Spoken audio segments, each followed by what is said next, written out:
Southeast Asia. North Vietnam.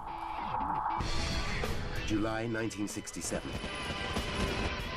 America is bogged down in a messy ground war in North Vietnam.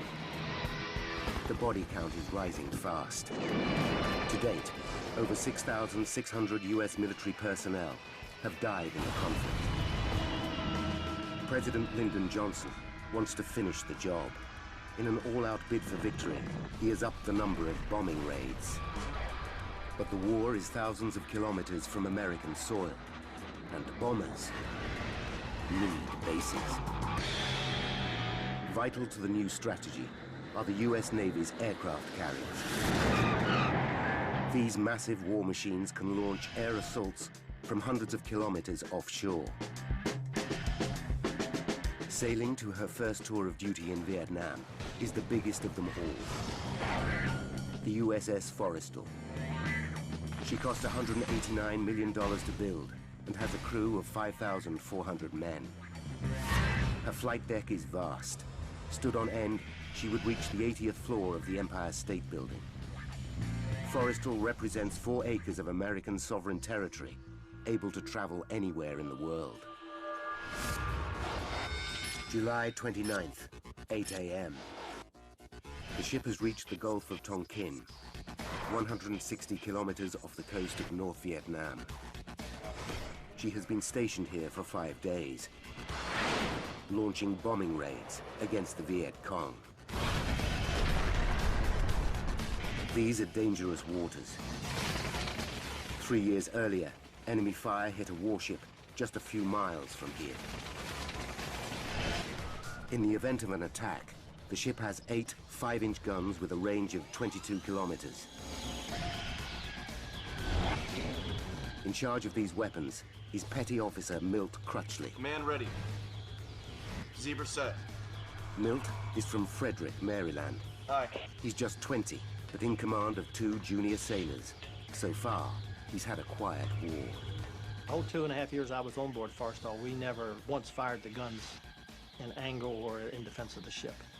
But Milt's war is about to change dramatically.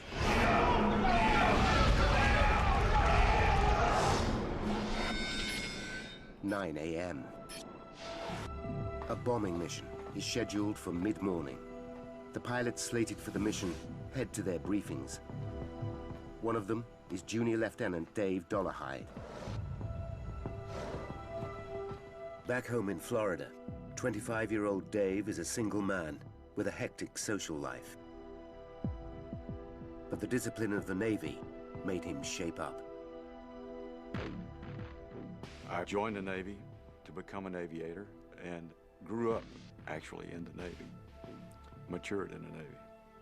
Flying alongside Dave on the mission will be his good buddy, Fred White. 32-year-old Fred is a family man. He and his wife Marianne have 3 young children back home in Florida. But for Fred, flying a fighter jet is his lifetime's ambition. Well, I'd like to think I was his first love. But he loved flying so much too. Of course, it was a dream come true for him. The squadron commander briefs Dave, Fred, and the other pilots on their mission. Morning's briefing. The target is a railway line on the outskirts of Hanoi, just south of the Chinese border. Their mission is to destroy the line and cut off a critical supply route to the enemy. They'll each be carrying 2 1,000. Their commander explains that today they'll be carrying different bombs.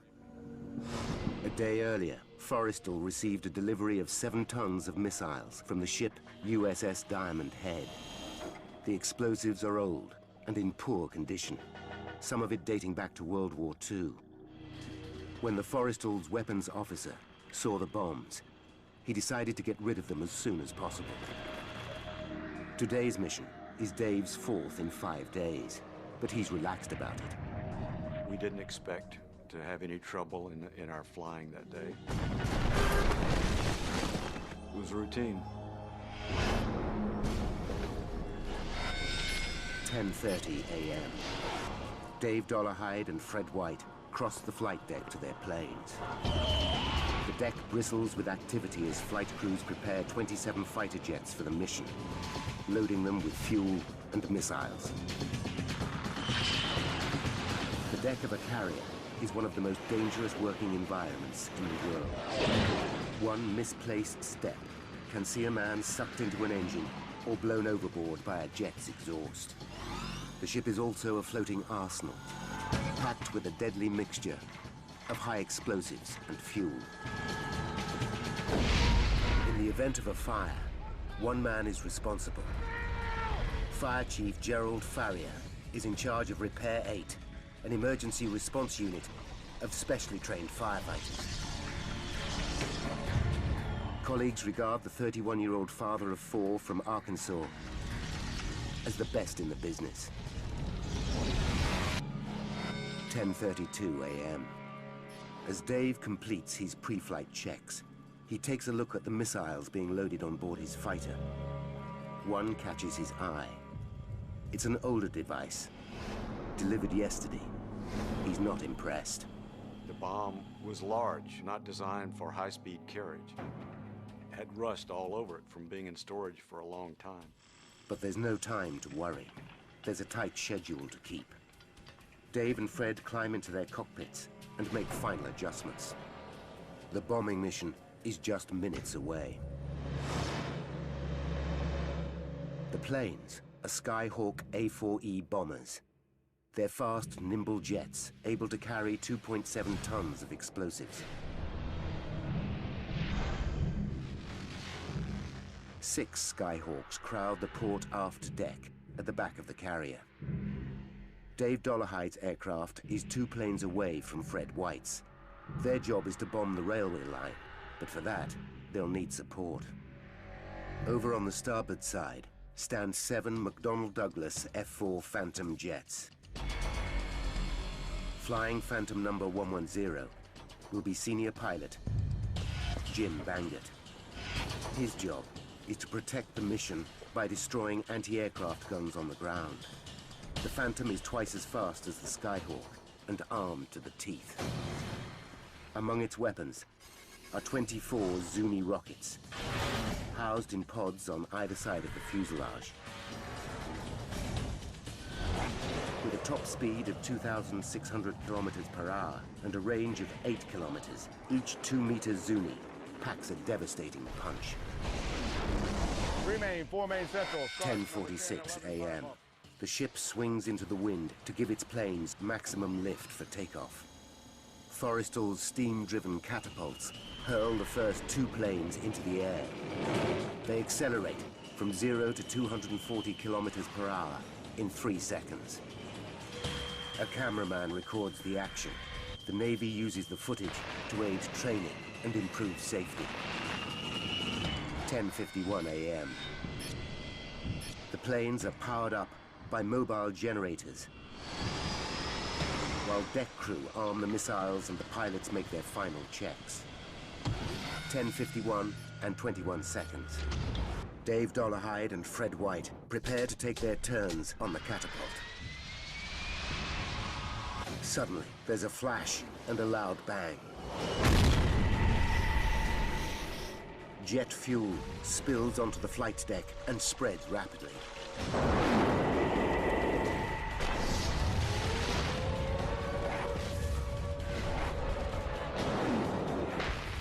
A massive fire rips through the Skyhawk planes. Flames engulf Fred and Dave. They've got seconds to get out of their cockpits, or they'll burn alive. The world's biggest aircraft carrier, USS Forrestal, is on fire. Flaming jet fuel rages across its flight deck. 10:52 a.m. Pilots Fred White and Dave Dollarhide struggle to get out of their burning jets. They have just seconds to escape. In the searing heat and smoke, Dave battles to unbuckle his shoulder harness and leg straps. I was terrified about what was going on, but I understood that my life depended on me getting out of that airplane. He finally breaks free and prepares to jump. only to realize he is still connected by his oxygen cord. He rips it off and braces himself for a jump of 3 meters onto the flaming flight deck. I just leaped out the left side of the airplane, twisted in the air, and fell on my side. Dave feels a bone smash in his lower back. He writhes on the deck in agony, unable to get to his feet. The flames spiral out of control as Fire Chief Gerald Farrier and his men race to the blazing Skyhawks.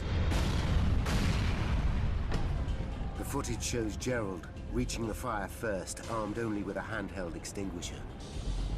He gives it a test blast to check it's working, then starts spraying it on the flames beneath the first Skyhawk.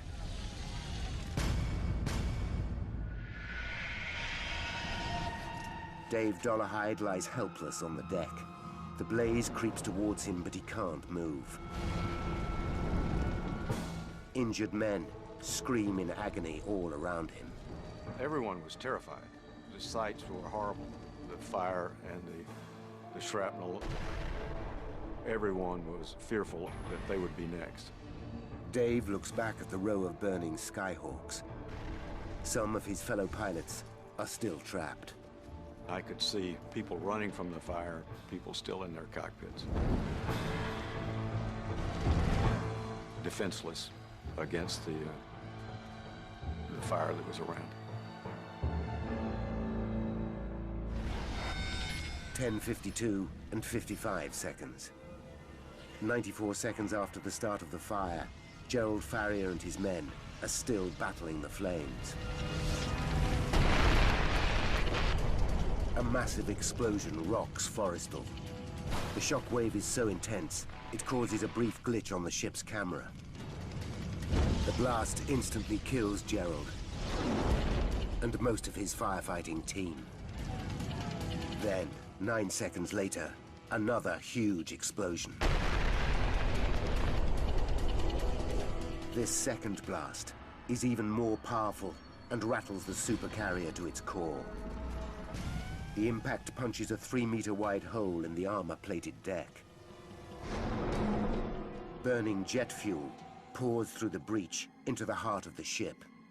Below deck, men burn alive. In the mayhem, crew members battle to get the situation under control.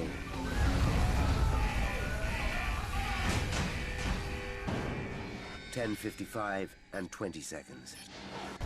The fire has been blazing for almost 4 minutes. In the gun control room, Milt Crutchley and his men await orders, convinced that they're under attack. From here, they can fire the ship's 8 guns and fight back.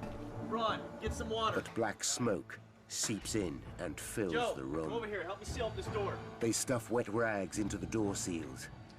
Milt knows if they can't keep the smoke out, they'll die. Most people that die in fires, it's not from the flames, it's from the smoke. So even if you're away from the flames, the smoke can still kill you. Dave Dollarhide still lies on the flight deck. But time is running out. He's got to get away before he's burned alive by the flames, or blown to pieces by another explosion. Adrenaline surges through his body, and despite suffering a broken hip and elbow, he forces himself to his feet. He can hear bombs sizzling behind him, but can he get clear in time? The fire was everywhere, and the thought going through your mind is to just escape. Dave makes it a few meters from the wreckage, when a third explosion blows him off his feet.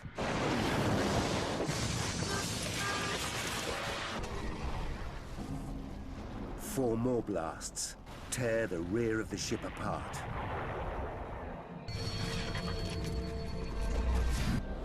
(10:57 a.m.)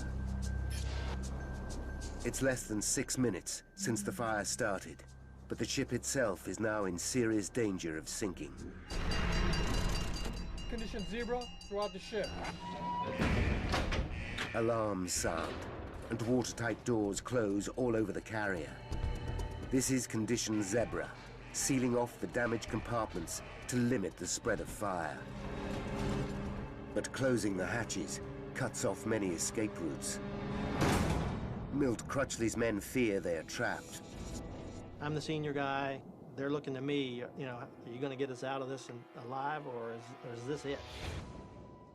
There is one exit. A hatch in the gun control room leads to a platform on the outside of the ship. Milt calls the bridge to check if the platform is safe. Man ready. Zebra set. He's told it's ablaze. He must find a different escape route. 10:58 and 20 seconds. Crew members spot Dave Dollarhide's motionless body on deck. They haul him to his feet. To their astonishment, he's still conscious. He's dragged to safety. Just in time. They make it to the sickbay, but Dave fears the danger isn't over. We could hear the noises on the hangar deck above us, and we knew the fire was still raging. But fire is no longer the primary threat. The crew pump millions of gallons of seawater into the port hold of the ship to tackle the blaze. In a cruel twist, they're putting themselves in grave danger. USS Forrestal and 5,400 men are close to sinking. The aircraft carrier USS Forrestal is in a critical situation. She lists badly, and sailors struggle to fight fire above and below decks. Leading Petty Officer Milt Crutchley is trapped in the gun control room with his two-man team, as thick black smoke fills the room. They lie on the floor, gasping for the last scraps of air. They say there are no atheists in foxholes. There's no atheists on burning ships either. I was saying a prayer to God, you know, to get me out of this. Milt faces a life or death dilemma. If they stay here, the smoke will kill them. If they exit via the hatch onto the gun platform, they risk being burned alive.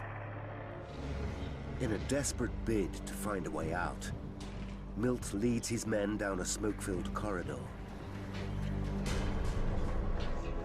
Every door is a dead end. Milt and his men are choking. He's got just minutes to save them, and himself. Knee knocker, guys. Back on the blazing deck, the shell-shocked crew now face another emergency. Forrestal's 73,000 tons is on the verge of toppling over portside. If she falls, 5,400 crew will go down with her. Frenzied crewmen rush to the fuel tanks to pump oil from one side of the ship to the other. They must get weight to starboard, or the ship will be lost. Across the deck, thousands of pounds of explosives sizzle in the extreme heat. Captain Beeling orders the crew to get rid of anything that might detonate. They jettison multi-million-dollar planes and tons of bombs into the ocean.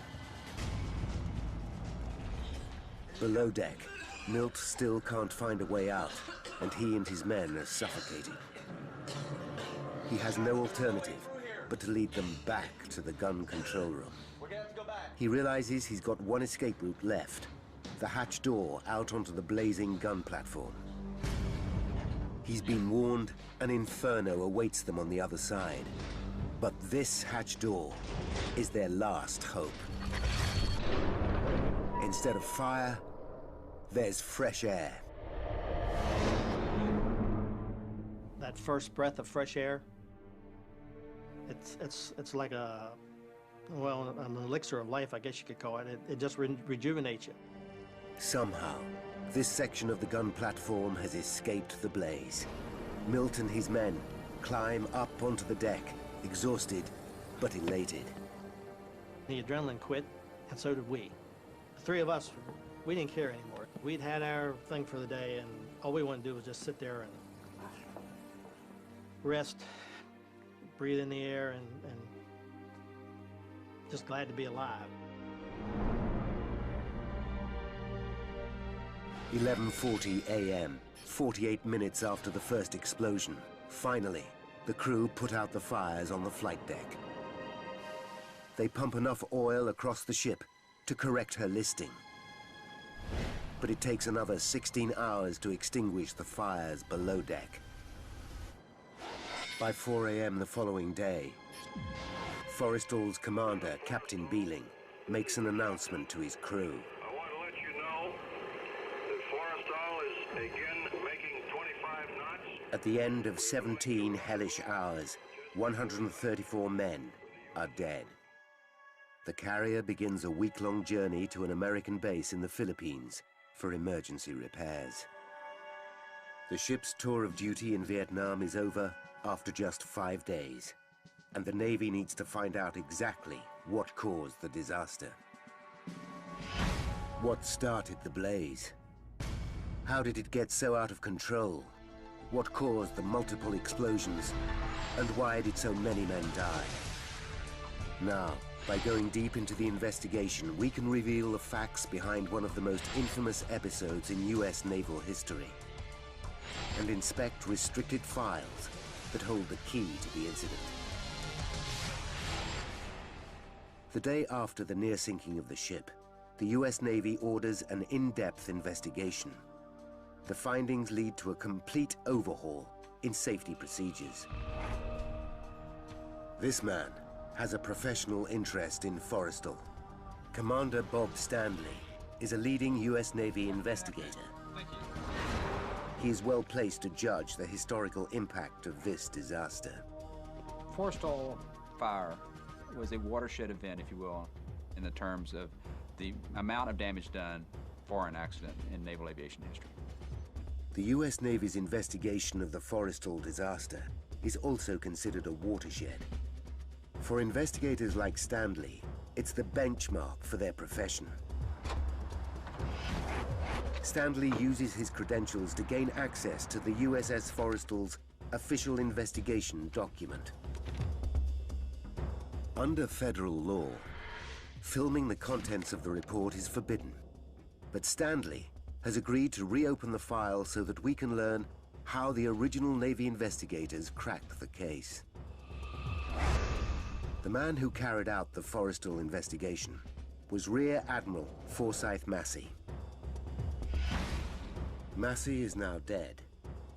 But back in 1967, the respected officer put his reputation on the line by vowing to get to the bottom of the Forrestal disaster. His most important piece of evidence is footage shot by the onboard camera. Massey orders copies of the footage. He hopes this will reveal all. The Pilot Landing Aid Television System, or PLAT, is no ordinary camera. A radar link displays the aircraft's speed on a dial at the top of the picture. Footage from the PLAT camera should enable Massey to analyze the Forrestal disaster frame by frame. Just before the fire started, the cameraman recorded 2 planes taking off. Then, as he stands by to film the next takeoff, something catches the operator's attention. Quickly, he pans left and captures the fire as it takes hold on the rear deck. Although black and white and grainy, and suffering from electronic interference from the ship's powerful radar, the film is forensic in its detail. Massey analyzes it, shot by shot. With an investigator's eye for detail, Massey discovers a clue hidden in the footage, a clue that will be the key to understanding how 134 crew members of USS Forrestal lost their lives. In 1967, Rear Admiral Forsyth Massey investigated a huge fire on the aircraft carrier USS Forrestal. Today's top US Navy investigator, Bob Stanley, has gained access to Massey's official restricted report. I was impressed reading Admiral Massey's report that they follow the same techniques and methodology that we use today. It was a very thorough report. Stanley wants to learn how Massey solved the mystery. Massey's report reveals that an onboard camera recorded the horrifying scenes on the ship. The footage is a huge bonus. But there's one big drawback. The cameraman faces the wrong way when the fire starts. By the time he pans left, the fire is already ablaze. Agonizingly, the first crucial 5 seconds of the event are missing. Massey knows those 5 seconds could reveal what caused the fire. It is now that his obsessive attention to detail pays off. When analyzing those first 5 seconds, before the camera swings round to film the fire, Massey spots a flash by the plane on the foredeck. He plays it back over and over. There, a clearly discernible flash beneath the plane about to take off. This fighter jet is on the runway, towards the front of the carrier. But the actions of the men in the foreground don't match up with what appears to be happening right in front of them. One of them turns and points, not towards the flash, but instead in the opposite direction, to the rear of the ship. Massey is confused. The men don't react to the flash directly in front of them. Why not? He goes back to his interviews with the deck crew. They confirm that they did see a flash, but they saw it near the phantoms on the starboard rear of the ship, the opposite end of the deck to the flash Massey has spotted. This isn't making sense. Then something catches his eye. He suddenly realizes he's been looking in the wrong place. The answer isn't in the footage, it's in the Platt camera that filmed it. He discovers that the Platt camera is surrounded by clear plexiglass, here on the part of the ship known as the island. The plexiglass is in front of the camera lens to protect it from dirt and debris. Massey develops a new theory, that this flash is actually a reflection. He believes that because the camera was filming through curved plexiglass, it captured a reflection of a flash that took place somewhere else on the ship. If his theory is correct, this flash is a reflection of the start of the entire incident. Could this clue unlock the whole mystery? To find out, Massey arranges an optical test. He arms a team of men with flash guns. He gets behind the Platt camera and studies the reflections of the flashes in the plexiglass.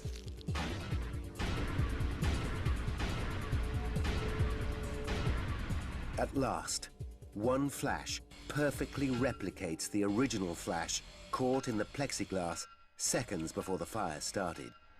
This helps him locate the exact spot where the flash happened. Now, by analyzing detailed deck plans based on the Platt camera footage, and by applying basic geometry, Massey comes up with his theory as to what triggered the disaster. He reasons that the flash must have come from the Phantom at the very end of rear starboard deck. That plane is Phantom 110. It's Jim Bangert's fighter. Somehow, according to Massey's theory, Phantom 110 launched a rocket which struck Skyhawk plane 405 directly opposite. But this raises more questions than it answers. How could a rocket, a 2-meter Zuni, fire across the deck and cause such devastation? Each Phantom has a built-in safety mechanism to stop just that.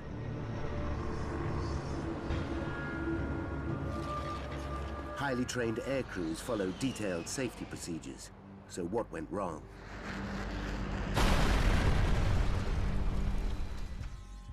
Was it human error, an electrical failure, or even a breakdown in the Forrestal's safety procedures?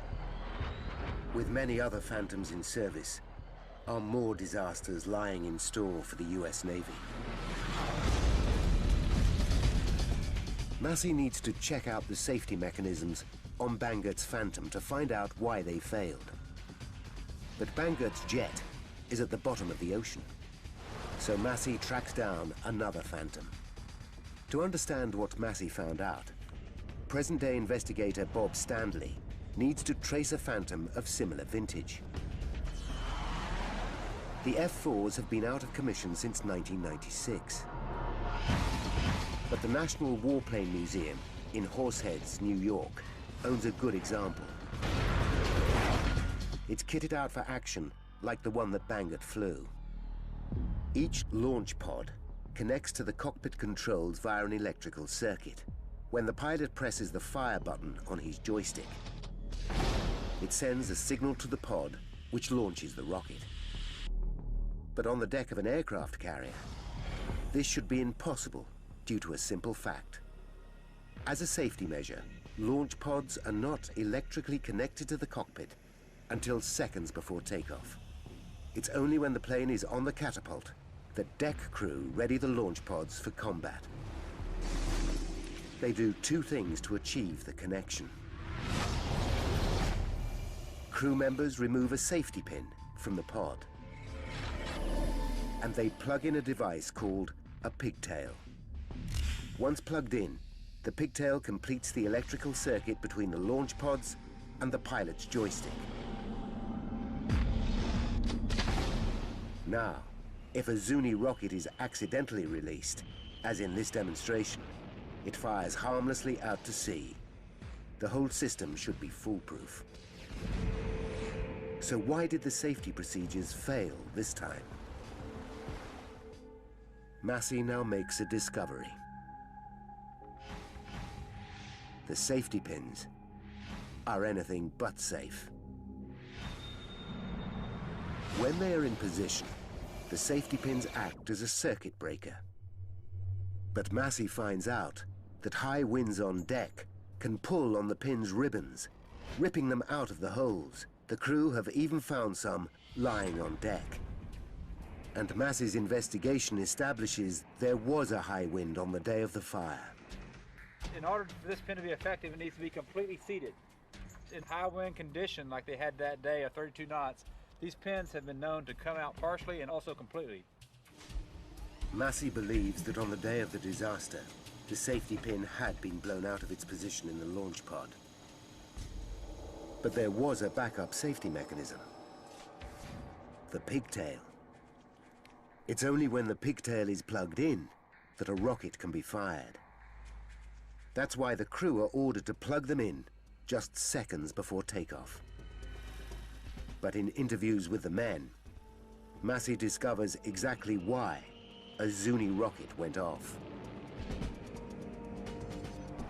Massey's investigation now takes him back a few weeks to Forrestal's journey to Vietnam.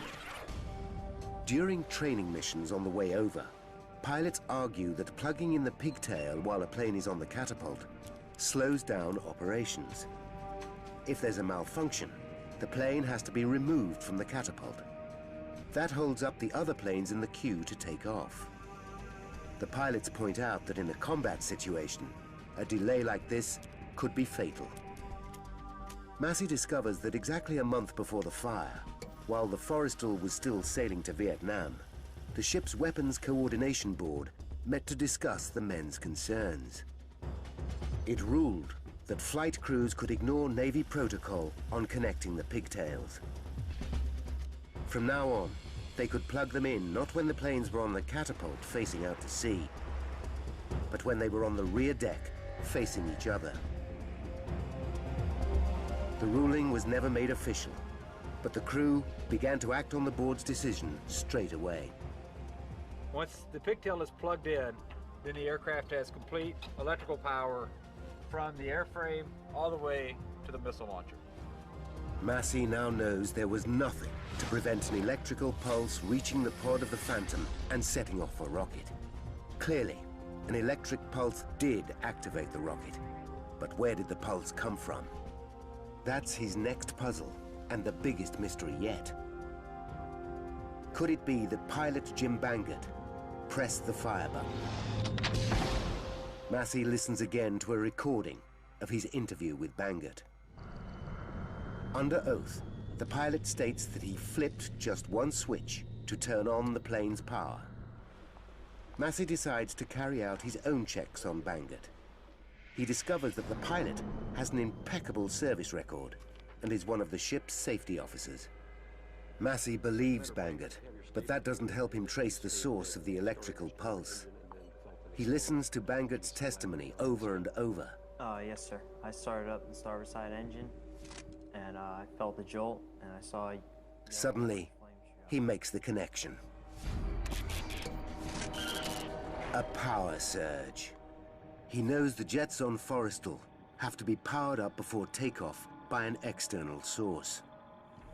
Once the mobile generator powers up the plane, Bangert needs to flip a switch in the cockpit to change the power supply from the external source to the internal system. Massey suddenly realizes this is the key moment. When you move these switches to on, that is when the missile fired. It was really the shift of power sources. It was unregulated there for a brief moment, giving a transient surge of power. At the precise second Bangert flips the switch, a shower of stray electrical currents surge through the plane. One rogue current finds its way into the circuit that connects the joystick to one of the launch pods. With the safety pin out and the pigtail plugged in, the current reaches the pod and fires the deadly rocket. 56 kilograms of high explosive whip across the deck and launch disaster.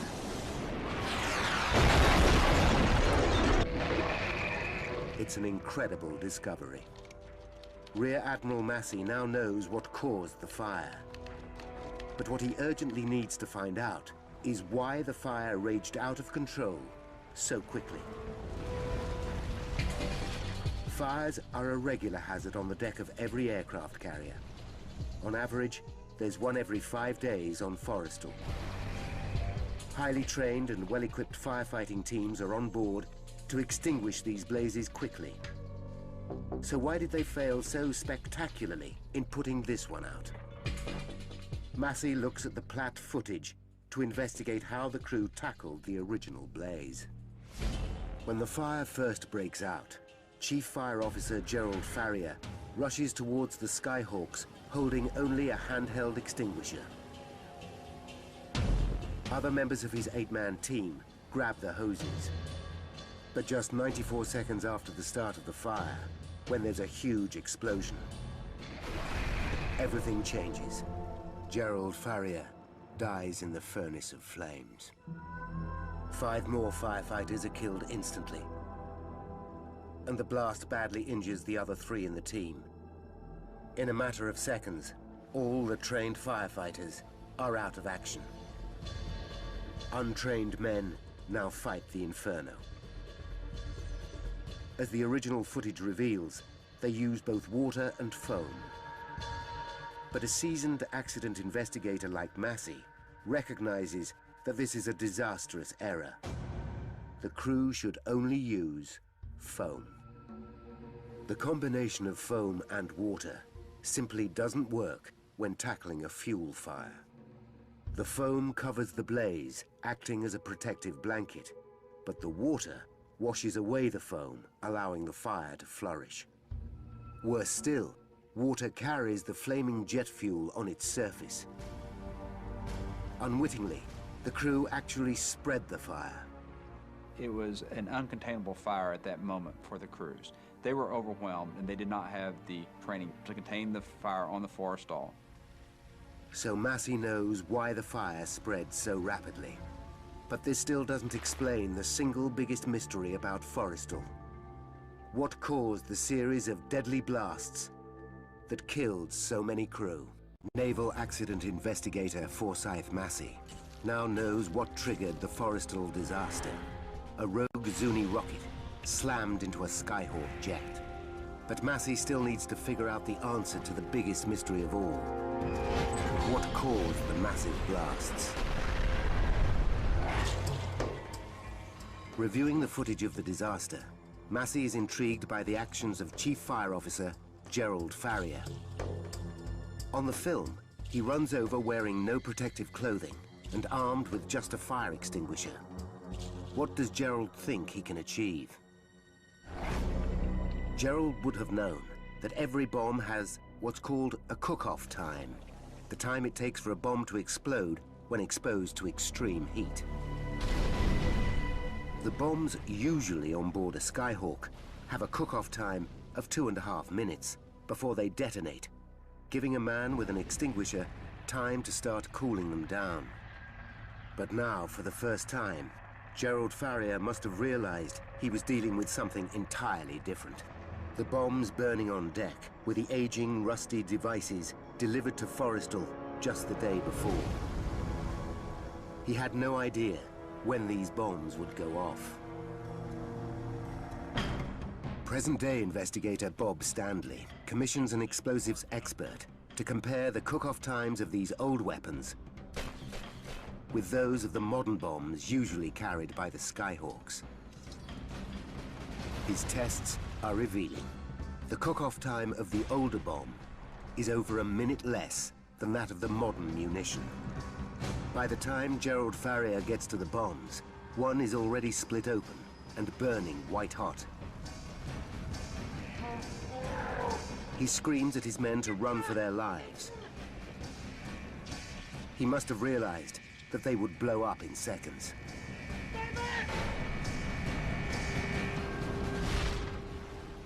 He was not concerned about his own personal safety, and so he sacrificed his life in an attempt to save the ship. In all, 7 of the older bombs on board Forrestal detonate. Had the Skyhawks been armed with their usual weapons, Gerald would have had an extra minute to prevent detonation. And that, according to the explosives expert, would have given him enough time to stop the bombs going off. If we'd have had just 60 more seconds, more than likely we would have been able to get the fire under control a lot quicker, which would have prevented other weapons from going off. In his final report, Massey confirms the decision to arm Forrestal with old, decaying bombs is the cause of many of the 134 deaths. The old bombs were on board because in 1967, the US military was running out of explosives. Yet the government was increasing the number of bombing missions to Vietnam. So the fateful decision was made to arm Forrestal with these older, more volatile weapons.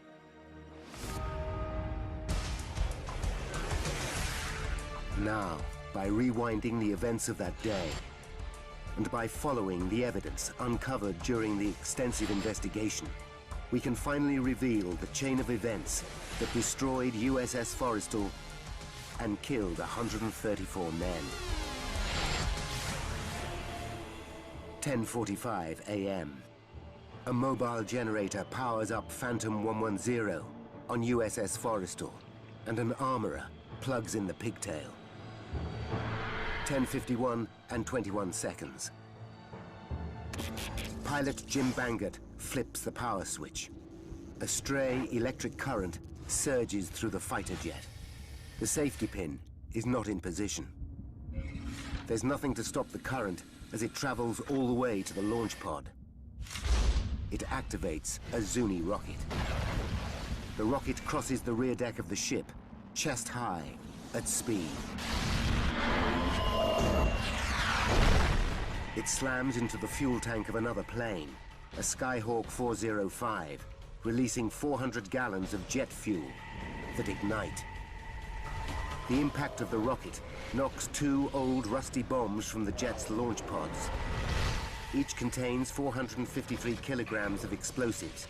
The first will detonate in 94 seconds. 64 seconds to bomb cook-off. Dave Dollarhide finally breaks free and leaps 3 meters. He lands hard, breaking his hip and his elbow. 60 seconds to cook off. Gerald Farrier desperately tries to cool the bombs. 30 seconds to cook off. Fred White is still trapped in his cockpit. 10 seconds to cook off. Gerald Farrier must have realized his efforts are doomed. The first bomb reaches cook-off point.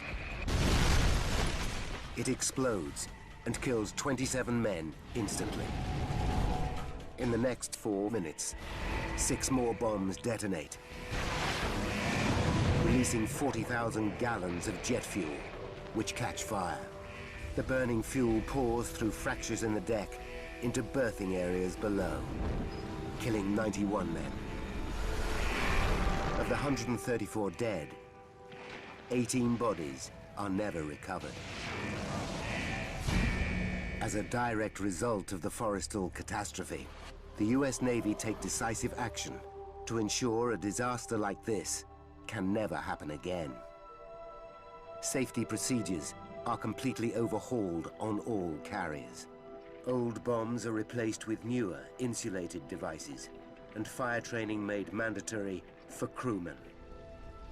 A new fire training center is set up in Virginia, USA. It's named after the man who gave his life trying to save USS Forrestal, Gerald Farrier.